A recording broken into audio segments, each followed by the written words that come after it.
Realmente en este trimestre ha habido varios artículos interesantes, pero me he quedado sobre todo con estos dos por lo que implica, ¿no? Un primer artículo sobre las fístulas durales, fístulas arteriovenosas durales con drenaje venoso cortical, ¿no? Es un registro de unos 250 pacientes, es iniciativa Cóndor. Y luego un artículo sobre el tratamiento endovascular de aneurismas gigantes y la recuperación de la afectación de pares craneales, ¿no? Después del flow diverter o de los COIL. En principio tenemos este primer artículo que es sobre 250 pacientes con drenaje venoso cortical. Esas fístulas durales demuestran un 7,3 de tasa de resangrado. Es decir, pacientes que ya han sangrado, que se hace la arteriografía, se detecta una fístula dural con drenaje venoso cortical, ese es el porcentaje de resangrado al año. Y si cogemos en estas primeras 2 semanas, realmente los números son mucho menores de lo que habían reportado la literatura, ¿no? 1,6% de resangrado en las 2 primeras semanas. Si contamos desde las 2 semanas, desde el día 15 hasta el año, tendremos un total de un 5,3%. Si comparamos esto con la literatura, sí es verdad que encontramos el artículo clásico de Soderman sobre la historia natural y tenemos una tasa de resangrado anual muy parecida, 7,4% de resangrado, con lo que los datos son bastante consistentes. Sin embargo, si cogemos esas 2 primeras semanas, la tasa de resangrado que teníamos en la literatura con esta cohorte de 20 casos era de un 35% resangrado en 2 semanas. Claro, yo creo que esto tendremos que comentarlo, pero tal vez los datos de otros artículos, no solo esta cohorte, sino de otros artículos, tal vez van más en favor de ese 1,6% más que en favor del 35%. Recordamos que solo eran 20 casos y que en esta cohorte, en esta iniciativa Cóndor, eran 250 casos los que se evaluaban. Yo creo que probablemente esté más cerca de esto que de un tercio, que parece que es bastante alto.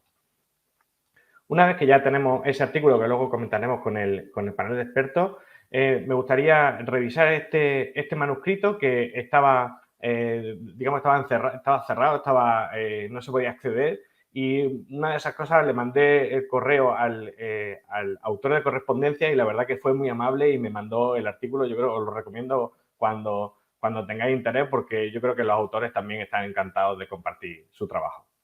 Claro, esto hace que sea un poquito menos crítico con él, o que pueda ser menos crítico con el artículo, pero lo fundamental yo creo que se lee al inicio del material y método, y en el que en esa cohorte de aneurismas gigantes lo definen por encima de 15 milímetros, y realmente es porque excluyen los rotos, los fusiformes, etcétera, ¿no? Todos esos aneurismas que no son saculares y no se hayan roto, pero luego, cuando te fijas, parece que tienen prohibido por el seguro público, esto es Corea del Sur, el uso de flow diverter en menos de 15 milímetros, y además tampoco se puede usar coils cuando trata aneurismas de mayor de 15 milímetros con flow diverter.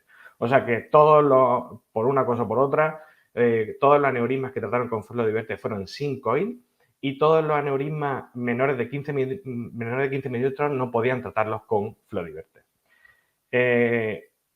Todo iba a comité multidisciplinar que decidían esos aneurismas mayores de 15 milímetros si trataban con coil ayudándose o no de un balón o un stent no flow diverter o flow diverter, pero no podían hacer el tratamiento de flow diverter con coils. Yo incido mucho en esta parte porque esto veremos el impacto o el significado que tiene sobre el artículo, ¿no? Yendo directamente a los resultados, vemos que la escala de oclusión al año son ligeramente superiores, 62-46, aunque no es significativo, pero sobre todo yo creo que nos tendremos que ir contra la mejoría de la afectación de pares craneales. Sobre el 100%, casi 50% en el grupo de flow diverter y 30% en el grupo convencional con coiling, el 60% mejoraba la afectación de los pares craneales y en contraposición de solo el 25%, ¿no? Esto es significativo por Rasky, por poco, pero realmente la diferencia es grande, ¿no? Sin embargo, este es el análisis multivariable, era el único que en cuanto a la mejoría de los pares craneales se mantenía, ¿no? La técnica de embolización tenía un análisis univariante y era el uso de flow diverter el único que mantenía la significación en el análisis multivariante, ¿no? Con una OR de 7, o sea, es decir, 7 veces más posibilidades de tener una mejoría de los pares craneales cuando usas flow diverter sin coil que con coil, le pongas o no balón o le pongas o no stent no flow diverter. Eso está muy bien, yo creo que es espectacular, pero lo malo es cuando te fijas en las complicaciones, que aunque la tasa global es parecida, de ese 20% en cada grupo, sí es verdad que tiene, y las complicaciones isquémicas ligeramente parecidas, sí es verdad que tiene esas complicaciones hemorrágicas, sobre todo por rotura del aneurisma, tanto de forma precoz como retrasada, ¿no? Yo creo que estos datos son interesantes porque ya han aparecido series cortas y algunos key reports en los que informan o los que reportan la rotura de aneurismas gigantes tratados solo con flow diverter sin coil. Y yo creo que aquí es verdad que arrastrado un poco por la legislación local, hace que esos aneurismas los tenga que tratar sin coil, mayor de 15 milímetros, y fijaros que tiene 4 complicaciones hemorrágicas de las 49 en la que se produce la rotura, ¿no? Incluso fijaros que tiene esa tasa de mortalidad de esos 4 pacientes probablemente que se rompieron y los 4 con afectación intradural. O sea que, ¿qué es lo que concluyen ellos?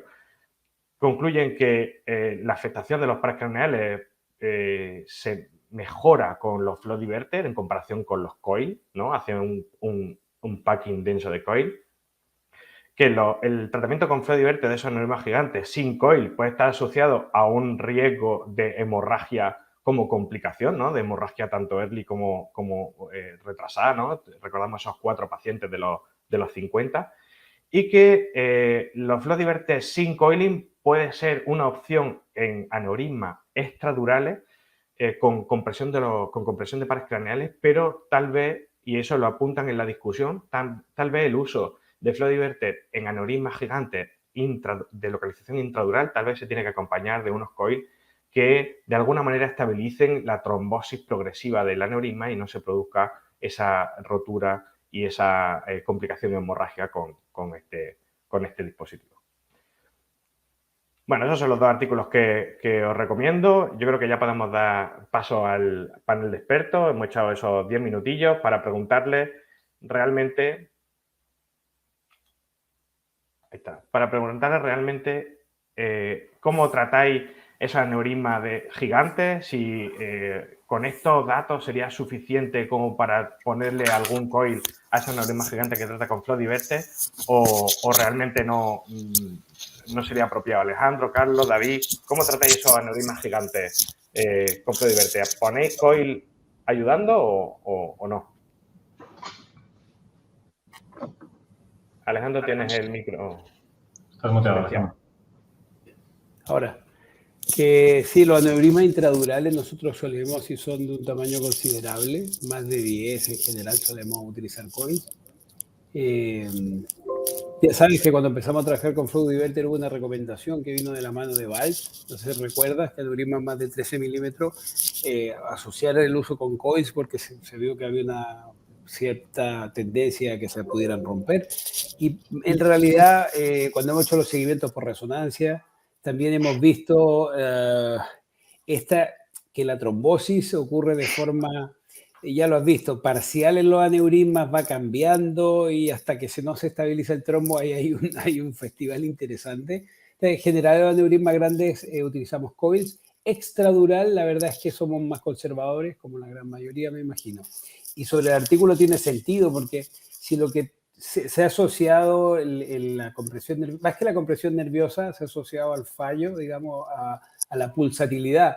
Por tanto, bueno, si con los coils es poco probable que cures el aneurisma y se mantiene la pulsatilidad, probablemente tiene una lógica que los pares craneales sigan teniendo síntomas y con el flow diverter, si consigues que esa se trombosis y la pulsatilidad disminuya, tiene lógica los resultados que estás viendo. Por tanto, la pregunta es si a aneurismas grandes ponemos coils intradural, a no ser que el riesgo-beneficio creamos que juegue en contra. ¿Me explico, no? A veces puede ser complejo por lo que sea, tal vez, pero en la mayoría de los casos ponemos coils y extradural somos más conservadores. Sobre el artículo de fístula, bueno, es difícil decirlo. Yo creo que los números según mi experiencia, yo creo que se deben acercar más al lado conservador, al porcentaje bajo de complicaciones, pero también no conozco en detalle los artículos, no sé si eran los mismos cuando entienden de reflujo cortical, tal vez eran diferentes grupos, ya sabemos que a veces hay reflujos corticales con venas poco dilatadas y que se ve como que fluye bien y en otros casos ve ectáficos, no lo sé, ¿vale? Eso Realmente, por mi parte. sí, realmente informaban solo o trataban solo el reflujo venas corticales, la existencia de bolsones venosos no la analizaban, aunque la discusión evidentemente ponía que lo que más peso tiene la literatura en cuanto a la tasa de resangrado. Pero el de 20 casos con ese 35% también es reflujo venas corticales, no era todo bolsones venosos, ¿no? Y yo creo que tal vez lo que nos quedaría sería esos flow diverters con 1 o 2 coil como para estabilizar, ¿no? Es el resultado que nos faltaría, a ver si realmente mejora los pares craneales sin tener esos 4 de 50 casos de complicación hemorrágica. Carlos, ¿vosotros cómo lo hacéis? Sí, a mí me parecía muy interesante el artículo, sobre todo por lo que dices, por la legislación esa específica que tienen, ¿no? Que hace que esos aneurismas se tengan que tratar de esa manera, que a lo mejor ellos incluso lo habrían tratado de otra manera, ¿no? Y efectivamente, pues nosotros, parecido a lo que ha dicho Alejandro, nosotros en caso de aneurismas grandes, bueno, gigantes es que normalmente los consideramos más de 25 milímetros, pero bueno, aneurismas más de 10, 15 milímetros sí que metemos coils para evitar efecto válvula, etcétera, que pueda tener ese riesgo de rotura. Y bueno, y como se ve en el artículo, la verdad es que son aneurismas, pues obviamente, pues con cierto 20% de complicaciones, que parece alto, pero bueno, es que son aneurismas en Sí, son general los más feos, complicados ¿no? de manejar. Para bailar.